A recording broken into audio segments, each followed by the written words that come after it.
Assalamualaikum warahmatullahi wabarakatuh. Perkenalkan, nama saya Nur Fadillah. Di sini saya akan menjelaskan tentang yang apa saja yang terkandung dalam sistem ekonomi. Di mana sistem ekonomi merupakan cara yang digunakan untuk mengkoordinasikan perilaku keseluruhan masyarakat dan menjalankan kegiatan ekonomi, baik itu produksi, distribusi, konsumsi, dan lain sebagainya. Sistem ekonomi terbagi menjadi 4. Yang pertama, sistem ekonomi pasar atau terpadu. Kedua, sistem ekonomi kapitalis. 3, sistem ekonomi komando. 4, sistem ekonomi campuran. Sistem ekonomi tradisional merupakan tempat orang melakukan jual beli.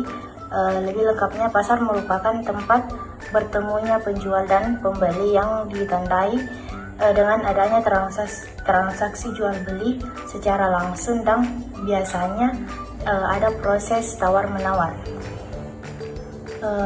Ada pula ciri-ciri dari sistem ekonomi tradisional. Yang pertama, teknik produksi turun temurun dan sederhana, modal sedikit dan produksi sedikit, cukup untuk memenuhi kebutuhan sendiri. Ketiga, pertukaran dilakukan dengan sistem barter. Keempat, tanah sebagai sumber penghasilan. Kelima, belum mengenal pembagian kerja, hanya sebatas kekeluargaan. Dan yang terakhir, masih terikat tradisi. Ada juga kelemahan dari sistem ekonomi tradisional, yaitu teknologi sederhana, kualitas barang rendah, dan ekonomi statis tidak berkembang. Dan ada juga kelebihan dari sistem ekonomi tradisional. Yang pertama, lokasi yang strategis. 2, area penjualan yang luas. 3, keragaman barang yang lengkap. Keempat, harga yang rendah. Dan yang terakhir, sistem tawar-menawar yang menunjukkan keakraban antara penjual dan pembeli. Yang kedua, sistem ekonomi pasar atau kapitalis, di mana sistem ekonomi ini merupakan perekonomian yang diatur oleh swasta yang memiliki sumber produksi. Dan ada juga ciri-ciri dari sistem ekonomi pasar.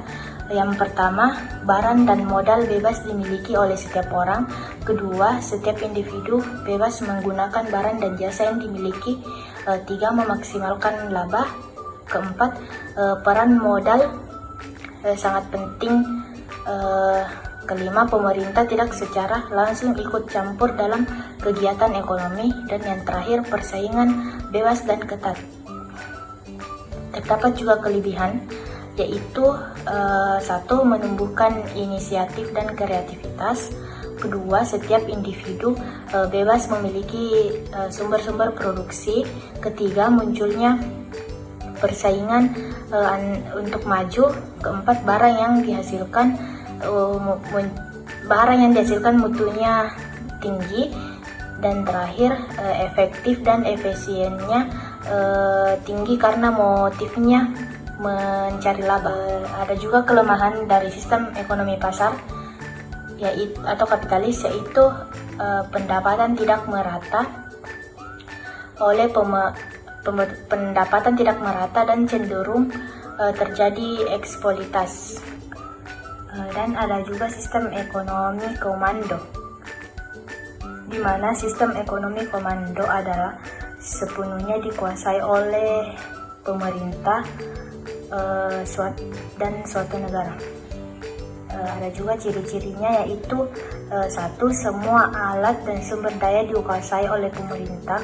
Kedua, tidak ada kelompok atau individu yang dapat berusaha dengan bebas dalam kegiatan perekonomian.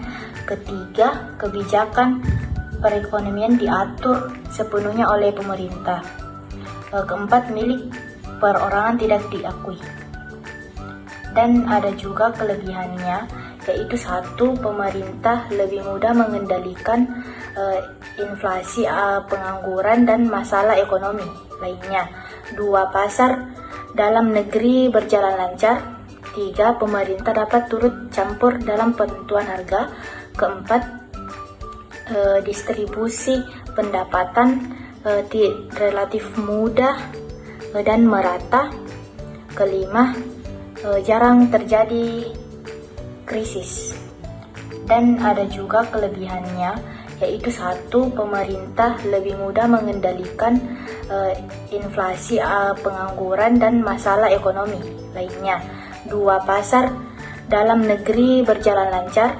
3. Pemerintah dapat turut campur dalam penentuan harga. 4. Distribusi pendapatan relatif mudah dan merata. 5. Jarang terjadi krisis. Dan ada juga kelemahannya, yaitu 1. Mematikan inisiatif dan kreativitas dan potensi individu maju. 2. Sering terjadi monopoli yang merugikan masyarakat. 3. Masyarakat tidak memiliki kebebasan dalam memanfaatkan sumber daya. Dan yang terakhir ada ekonomi campuran, di mana ekonomi campuran ini adalah sistem perekonomian yang menggabungkan sistem ekonomi pasar dan sistem ekonomi terencana. Ada juga ciri-cirinya, yaitu 1. Gabungan sistem ekonomi pasar dan terpimpin. 2. Pemerintah melakukan intervensi dengan pembeli peraturan. 3. Barang modal yang vital dikuasai oleh negara. 4. Peran pemerintah dan swasta berimbang. Dan ada kelemahan dari sistem ekonomi campuran. Yang pertama, terdapat kesulitan untuk menentukan batas kegiatan ekonomi yang seharusnya dilakukan pemerintah oleh swasta. Dan ada juga kelebihan dari ekonomi campuran, yaitu penerapan sistem ekonomi lebih fleksibel karena pemerintah dan swasta bisa langsung bersinergi untuk menyesuaikan dengan kondisi. Demikian penjelasan dari saya. Semoga teman-teman dapat pahami, dan jika ada perkataan yang salah mohon dimaafkan, karena kesempurnaan itu hanya milik Allah Subhanahu wa Ta'ala. Wabillahi taufiq wal hidayah. Wassalamualaikum warahmatullahi wabarakatuh.